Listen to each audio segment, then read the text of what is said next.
Hello students, हम प्रथम संक्रमण श्रेणी के तत्वों का रसायन पढ़ रहे थे। उसमें हम ये जो प्रथम संक्रमण श्रेणी के तत्व हैं उनके सामान्य गुणों की चर्चा की, जिसमें हमने 4 सामान्य गुण, उनका इलेक्ट्रॉनिक विन्यास, उनकी परमाणुीय और आयनिक त्रिज्या, उनका ऑक्सीकरण अंक और उनका आयनन गुण, इन 4 सामान्य गुणों के बारे में पूर्व में चर्चा की थी। अब हम नंबर 5 जिसका गुण है धात्विक प्रकृति, इसके बारे में चर्चा करते हैं। तो स्टूडेंट, जो संक्रमण श्रेणी के तत्व हैं, जो जितनी भी ये ट्रांजिशन मेटल हैं, ये सभी संक्रमण श्रेणी के तत्व कठोर,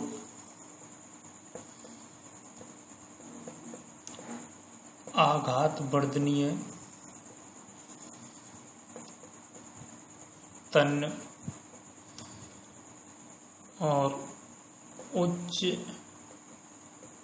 मेल्टिंग पॉइंट और बॉइलिंग पॉइंट वाले तत्व होते हैं। ये जो संक्रमण श्रेणी के तत्व हैं, ये संक्रमण श्रेणी के तत्व विद्युत एवं ऊष्मा, इन दोनों के ही सुचालक भी होते हैं। अब जो प्रथम संक्रमण श्रेणी के तत्व हैं, इन प्रथम संक्रमण श्रेणी के तत्वों में स्कैंडियम से लेकर क्रोमियम तक अनपेयर्ड इलेक्ट्रॉन की संख्या बढ़ती जाती है। अनपेयर्ड इलेक्ट्रॉन की संख्या बढ़ती जाती है। इस कारण इन तत्वों में धात्विक गुण भी बढ़ते जाते हैं, या कहीं हम इनमें कठोरता भी बढ़ती जाती है। लेकिन मैग्नीज के पश्चात के जो तत्व हैं, इन तत्वों में अनपेयर्ड इलेक्ट्रॉन की संख्या घटती जाती है, जिसके कारण इन तत्वों में जो धात्विक गुण हैं, वे धात्विक गुण भी उसी क्रम में घटते जाते हैं। ये जो प्रथम संक्रमण श्रेणी के तत्व हैं, इनमें मैग्नीज के अलावा जो शेष तत्व हैं, उन तत्वों में 3 प्रकार की संकुलन क्षमता पाई जाती है। Number 1 BCC, body centred cubic. Number 2 FCC, face centred cubic. और नंबर 3 HC, हेक्सागोनल क्यूबिक। जो जिंक, कैडमियम और मरकरी है, जो डी ब्लॉक के तत्व प्लास्ट, इस जो धातुओं के जो क्रिस्टल हैं, इन क्रिस्टलों में HCP पैकिंग पाई जाती है। कैसी पाई जाती है? हेक्सागोनल क्लोज पैकिंग, जिसके कारण इनकी समन्वय संख्या का मान 12 होता है।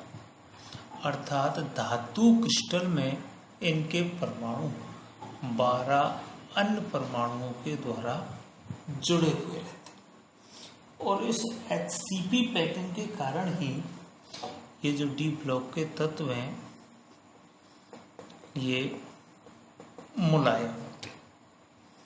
कैसे होते? मुलायम। कोबाल्ट और कॉपर,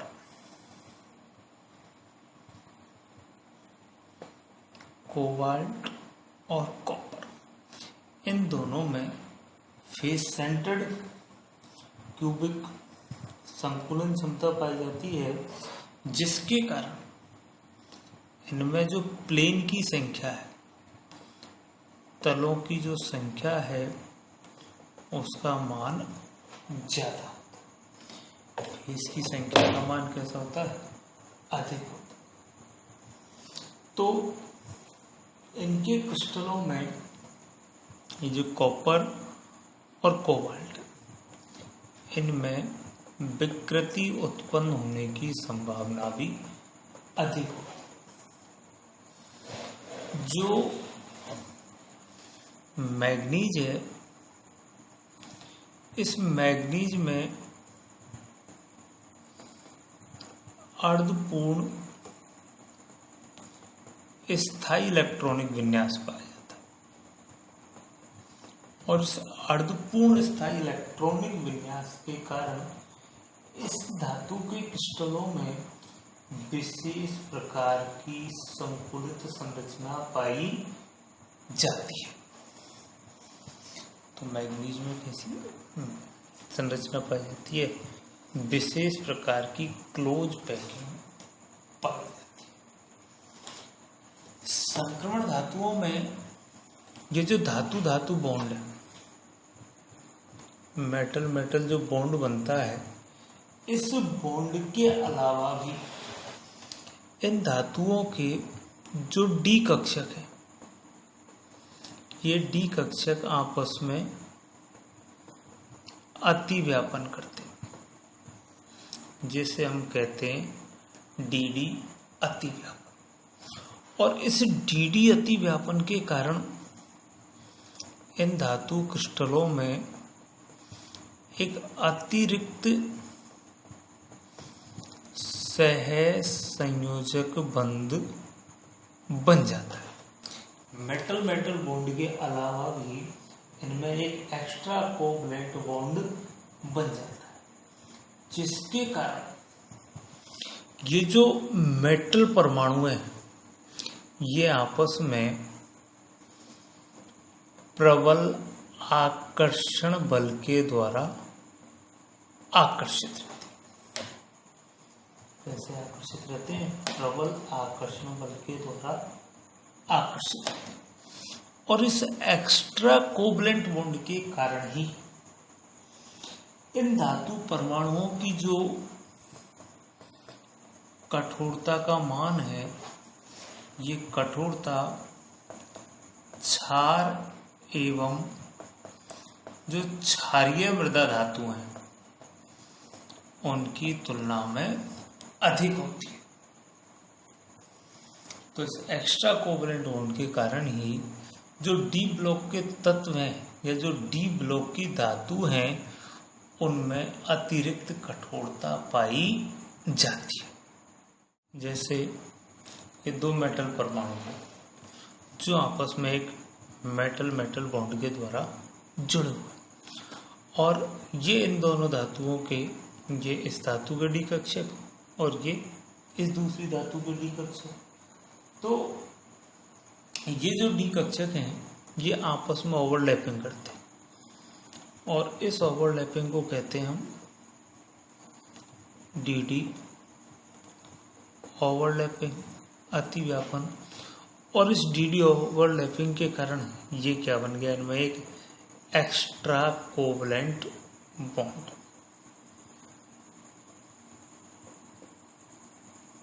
ये क्या बन जाता है, एक एक्स्ट्रा कोवलेंट बॉन्ड। इसी एक्स्ट्रा कोवलेंट के कारण इनकी जो कठोरता है, वो क्षार और क्षारीय मृदा धातुओं की तुलना में अधिक होती है।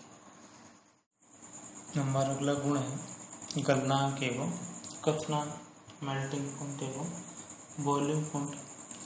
इससे पहले वाले गुण में हम कह रहे थे कि इनमें एक एक्स्ट्रा कोवलेंट बॉन्ड पाया जाता है, जिसके कारण इनमें की जो कठोरता है वो क्षार और क्षारीय मृदा धातुओं की तुलना में अधिक होती है।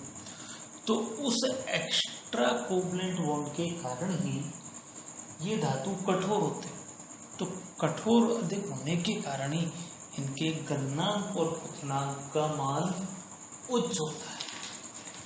अब प्रथम संक्रमण श्रेणी के जो गलनांक और क्वथनांक है, उनको हम एक टेबल की सहायता से देखते हैं। ऐसे ये प्रथम संक्रमण श्रेणी के तत्व हैं जिनके गलनांक और क्वथनांक हम इस टेबल में देखते हैं कि ये किस प्रकार से परिवर्तित होते हैं।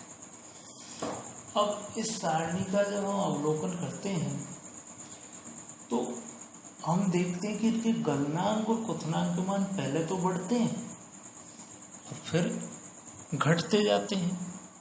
अब इस सारणी का अवलोकन करते हैं तो हम देखते हैं कि जो गलनांक और क्वथनांक के मान है ये अपेक्षाकृत काफ़ी अधिक है, बहुत उच्च मान है।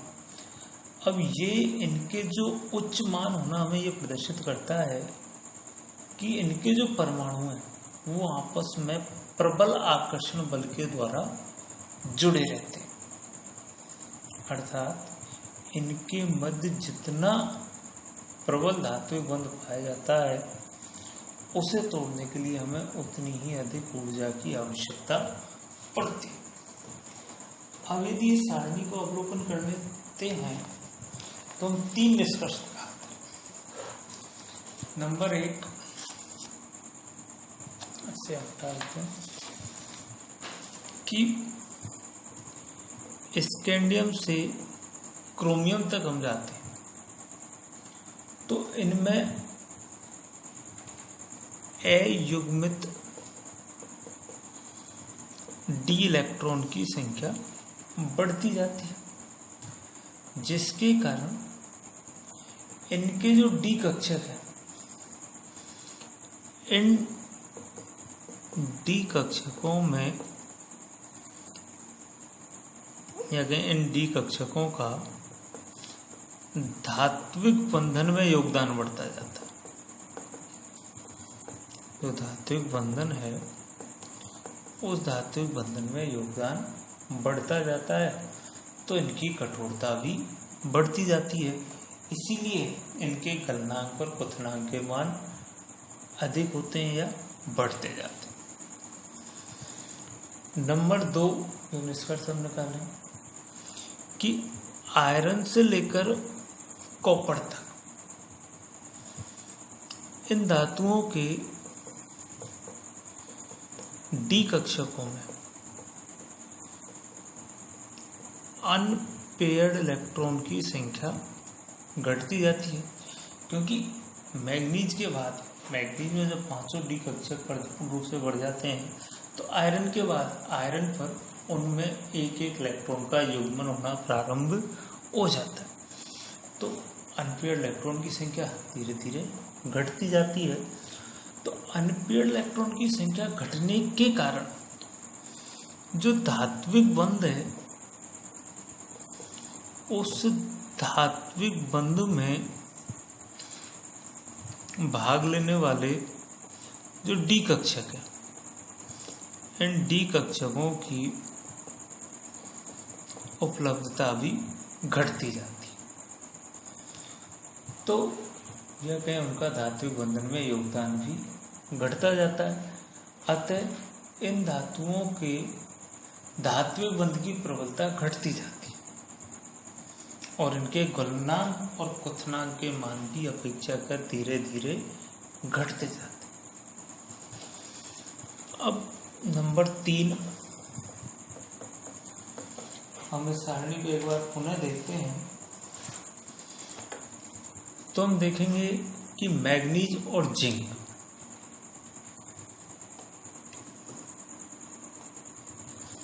ये मैग्नीज और ये जिंक इन दोनों में जो गलनांक और क्वथनांक के मान है वो कम होते हैं, क्योंकि मैग्नीज और जिंक यहाँ अर्धपूर्ण इलेक्ट्रॉनिक विन्यास पाया जाता है और जिंक में पूर्ण भरा इलेक्ट्रॉनिक विन्यास होता है, अर्थात दोनों में ही स्थायी इलेक्ट्रॉनिक विन्यास पाया जाता है। तो दोनों में स्थायी इलेक्ट्रॉनिक विन्यास होने के कारण इनके जो डी कक्षक हैं उनकी धात्विक बंधन में जो योगदान है वो बहुत कम होता है और धात्विक बंधन में योगदान कम होने के कारण इन दोनों धातुओं के जो गलनांक और क्वथनांक के मान हैं वो कैसे होते हैं? कम होते हैं।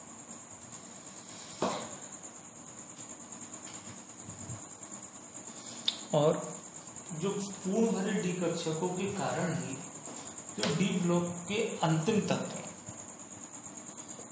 जिंक, कैडमियम और मरकरी, ये तीनों संक्रमण तत्व नहीं है लेकिन डी ब्लॉक के तत्व, और इनमें पूर्ण भरा इलेक्ट्रॉनिक विन्यास D10S2 इलेक्ट्रॉनिक विन्यास पाया जाता है। तो पूर्ण भरे डी कक्षकों के कारण ही इन तत्वों के गलनांक और क्वथनांक के मान अत्यंत ही कम होते हैं, और मरकरी तो अपवाद स्वरूप द्रव अवस्था में ही पाया जाता है।